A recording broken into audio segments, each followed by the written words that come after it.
ನಾವು ಯಾವುದೋ ಒಂದು ಕಾರ್ಯಕ್ರಮಕ್ಕೆ ಜಾನಕಮ್ಮನ ಹೇಗಾದರೂ ಮಾಡಿ ಕರ್ಕೊಂಡ್ಬರ್ಬೇಕು ಅಂತ ಭಾಳ ಒಂದು ಆಸೆ ಇಟ್ಕೊಂಡಿದ್ದೆ. ಸಡನ್ ಆಗಿ ಈ ರೀತಿ ಒಂದು ನ್ಯೂಸ್ ಬರ್ಬೇಕಾದ್ರೆ ಒಂದು ರೀತಿ ಗಾಯಕನಾಗಿ ಅಷ್ಟೇ ಅಲ್ಲದೆ ಅವರ ಹಾಡುಗಳ ಒಬ್ಬ ಶಿಷ್ಯನಾಗಿ, ಯಾಕಂದರೆ ನಾವೆಲ್ಲರೂ ಇವರ ಹಾಡುಗಳಿಂದ ಕಲಿತದ್ದು ನಮ್ಗೊಂದು ಕಡೆ ಮನೋರಂಜನೆ ಆದರೆ ಇನ್ನೊಂದು ಕಡೆ ಕಲಿಕೆ. ಅವ್ರ ಹಾಡುಗಳನ್ನು ಕೇಳ್ತಾ ಇದ್ರೆ ಕಲಿತೀವಿ.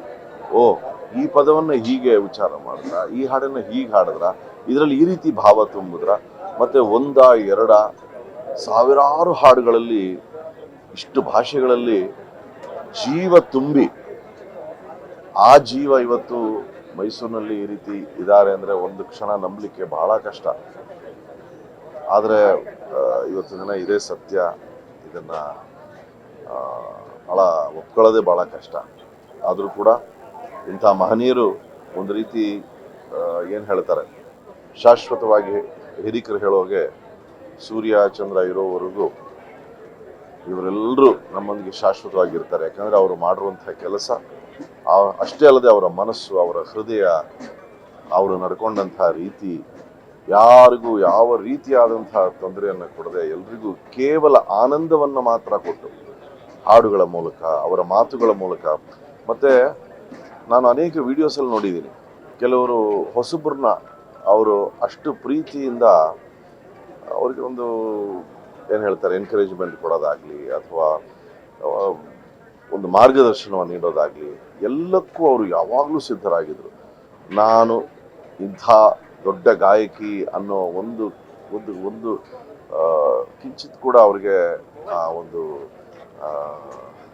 ಅವ್ರಿಗೆ ಗೊತ್ತೇ ಇರಲಿಲ್ವೇನೋ ಅವ್ರು ಎಂಥ ಬೆಟ್ಟದ ಎತ್ತರದ ಗಾಯಕಿ ಅಂತ.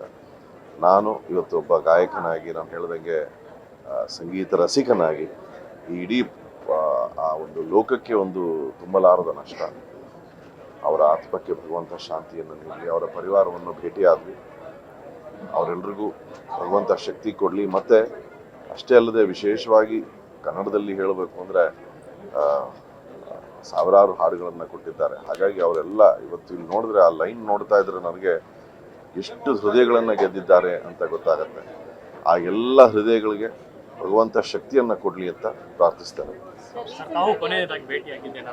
ರೀಸೆಂಟಾಗಿ ಆಗಿರಲಿಲ್ಲ, ಬಟ್ ಕೆಲವು ವರ್ಷಗಳ ಹಿಂದೆ ಆಗಿದ್ದೆ.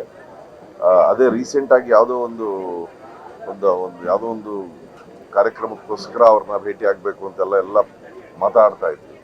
ಬಟ್ ಅದು ಇನ್ನು ಕನಸಾಗಿ ಉಳ್ಕೊಳ್ಳ.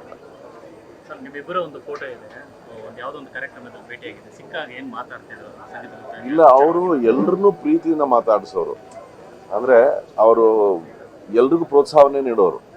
ಭೇಟಿ ಆದಾಗಲೆಲ್ಲ ಭಾಳ ಚೆನ್ನಾಗಿ ಹಾಡ್ತೀಯ, ನಿನ್ನ ಧ್ವನಿ ಭಾಳ ಚೆನ್ನಾಗಿದೆ ಅಂತ. ಅಂದರೆ ಇದು ಕೇವಲ ನನ್ನೊಂದಿಗೆ ಅಷ್ಟೇ ಅಲ್ಲ, ಇದು ನಾನು ಅದೇ ಹೇಳೋದಲ್ಲ, ಸಾಕಷ್ಟು ನೀವು ವಿಡಿಯೋಸ್ ನೋಡ್ಬೋದು ಸೋಷಿಯಲ್ ಮೀಡಿಯಾನಲ್ಲಿ.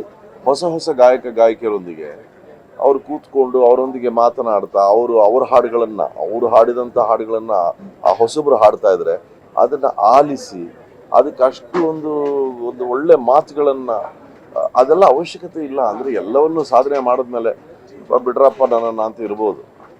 ಆದರೆ ಹಾಗಲ್ಲ, ಅವರು ಎಲ್ಲ ಹೊಸ ಗಾಯಕಿಯರಿಗೆ ಅಷ್ಟು ಪ್ರೋತ್ಸಾಹವನ್ನು ನೀಡ್ತಾ ಇದ್ರು. ಮತ್ತು ಕೆಲವು ವಿಡಿಯೋಸ್ ನಾನು ನೋಡಿದ್ದೀನಿ, ಅವರ ಸಮಕಾಲೀನರು ಕೆಲವರೆಲ್ಲ ಒಟ್ಟು ಒಗ್ಗೂಡಿ ಕೆಲವು ಹಾಡುಗಳನ್ನು ಅದ್ರ ಬಗ್ಗೆ ಮಾತಾಡೋದನ್ನು, ಅಂದರೆ ಪ್ರತಿನಿತ್ಯ ಸಂಗೀತ ಹಾಡು ಅದರೊಂದಿಗೆ ಜೀವಿಸಿದ್ರು ಅಂತ ನಾನು ಭಾವಿಸ್ತೇನೆ. ಇನ್ನೊಂದು, ಅವರ ಹಾಡುಗಳನ್ನ ಇವತ್ತು ಕೂಡ ನೀವು ಕೇಳಿ, ಅದರಲ್ಲಿ ಅದು ಯಾವುದೇ ಭಾವ ತುಂಬಿದ್ರು ಅದರಲ್ಲೊಂದು ಮಾಧುರ್ಯತೆ ಏನಿರುತ್ತೆ, ಆ ಮಾಧುರ್ಯತೆ ಅದು ಕೇವಲ ಅವರ ಕಂಠದ್ದಲ್ಲ, ಅವರ ಹೃದಯದ ಮಾಧುರ್ಯತೆ. ಅದು ಅವರ ಹೃದಯ, ಅವರ ಮನಸ್ಸಿನ ಮಾಧುರ್ಯತೆಯನ್ನು ನಾವು ಕೇಳಿದ್ದೇವೆ.